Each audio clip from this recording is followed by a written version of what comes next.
Bienvenue avec la voix de Louis. Et oui, je m'apprêtais en cette soirée très douce à vous faire un striptease, et puis en allumant mon ordinateur, m'a sauté à la figure les images de cet attentat en Suède qui a fait 3 morts,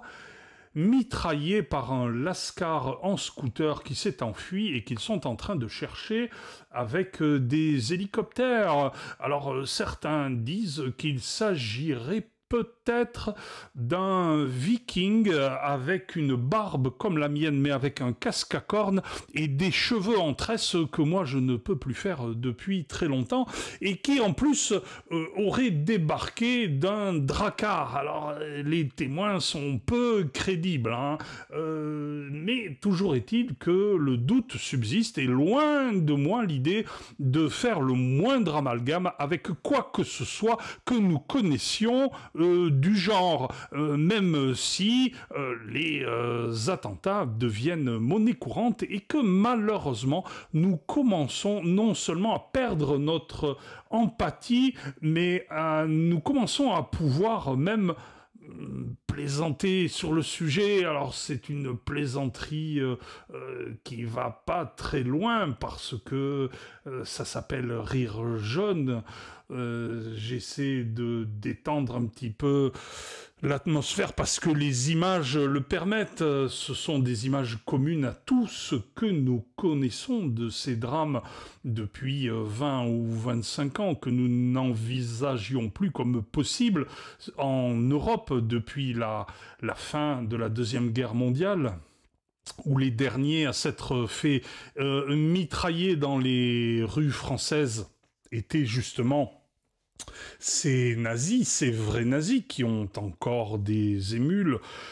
que Poutine est en train d'éradiquer et que nous autres, nous aimerions pouvoir désigner, parce qu'on en parle beaucoup, mais on les voit pas, hein, et même Jean-Luc Mélenchon, apparemment, qui fond en larmes, n'est pas capable de nous en montrer ne serait-ce que l'ombre d'un seul.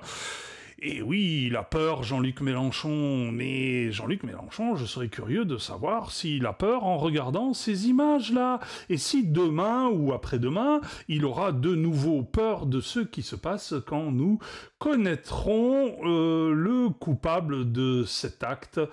que malheureusement nous sommes en train de classer dans les cold cases, malgré les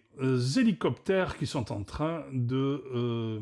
survoler Uppsala, où cela s'est produit. Eh bien, chers amis, je vous donne rendez-vous demain pour une autre petite vidéo comme ça, que je vais reprendre régulièrement, et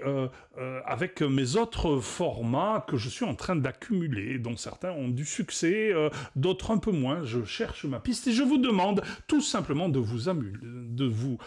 abonner pour que nous nous retrouvions autour de ces images qui nous permettent de partager nos opinions. Bonne soirée.